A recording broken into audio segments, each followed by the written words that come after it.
right, here we go. I previously covered heat stroke, and I was like looking in a book, and I was like, oh, it was a short blurb, and I was like, well, maybe I'm gonna check another one because it had heat exhaustion beneath it. And I was like, it's the summer. Today is Sunday, 9 August 2026 AD, and we've had in Washington State wildfires with wildfire smoke haze, so kind of like, you know, well, it might be cooler because the sunlight is a little, it's less like sunlight heat, but more like trapped in heat from the wildfire smoke haze, which is mostly cleared.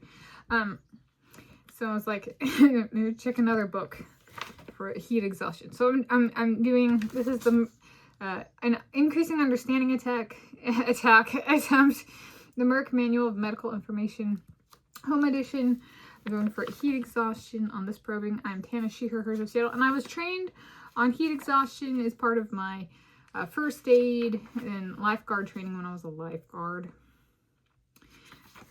And then it might have come with pool cleaning. Somewhere in there it entered. We were actually like examined on it with differences between heat stroke and heat exhaustion. And so this is my probing, a medical guide. Heat, I was like, it says heat, and this is like a list of things, and it's not there. Oh no, I chose the wrong book. No, here we go. Heat exhaustion, page 1344. Whew! I try to keep these videos very authentic if I can, so I didn't look it up before filming, so here we go. Oh, look at this. There's more than one little blurb. Heat exhaustion. All right, page 1344. All right, so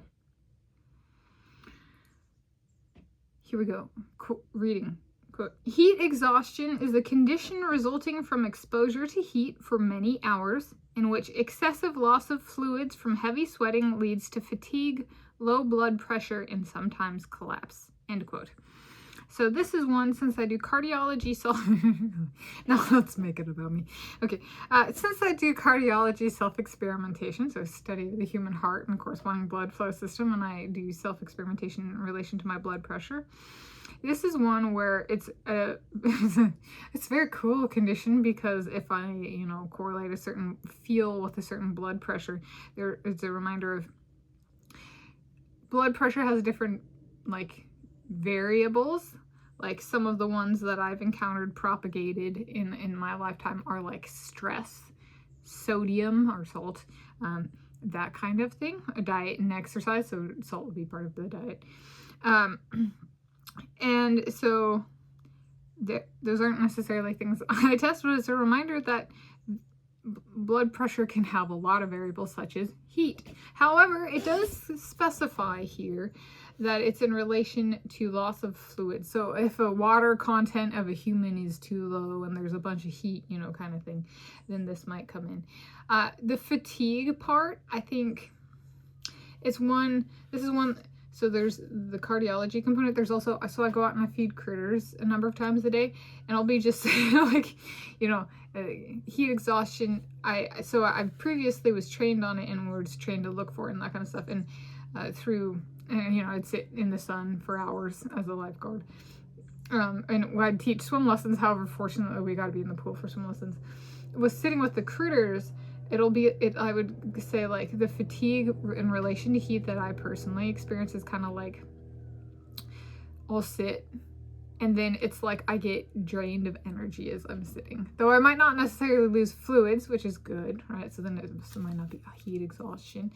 But for this one, can I probe it? Yeah. Can I do it better? I'm gonna go. Can I do better?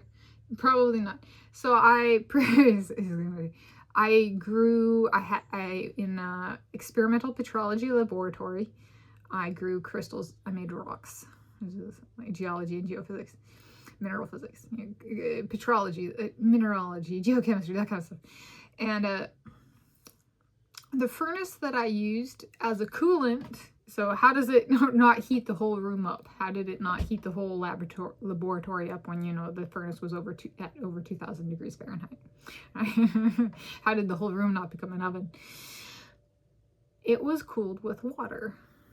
So in that sense, I actually have experience with my own physiology, but also with like is it a physics furnace compared to like a biological unit furnace, or an environmental furnace, of water being a coolant. So this is one where like water and fluids matter in temperature regulation, and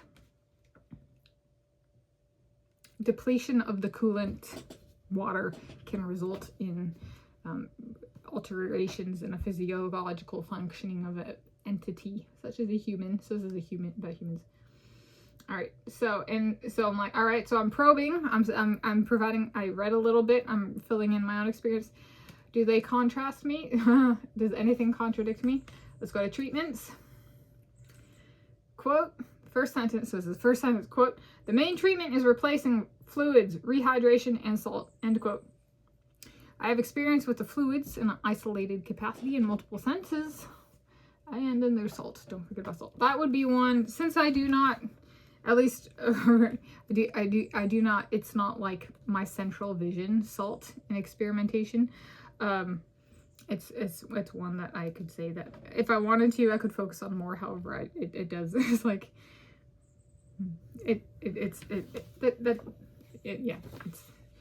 I study salt and rocks, and lesser so in my physiological unit of my body. Yeah. Okay.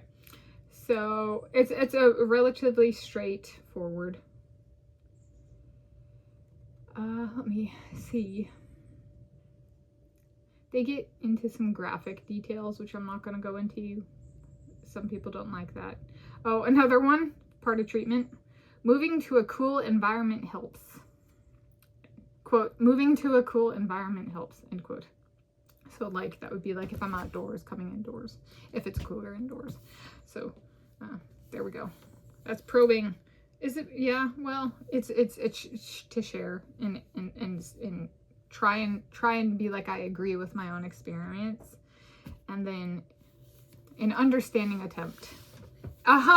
Instead of increasing understanding. Understanding is a good, well, but it is increasing understanding. It's collaborative or shared meaning attempt, not increasing understanding.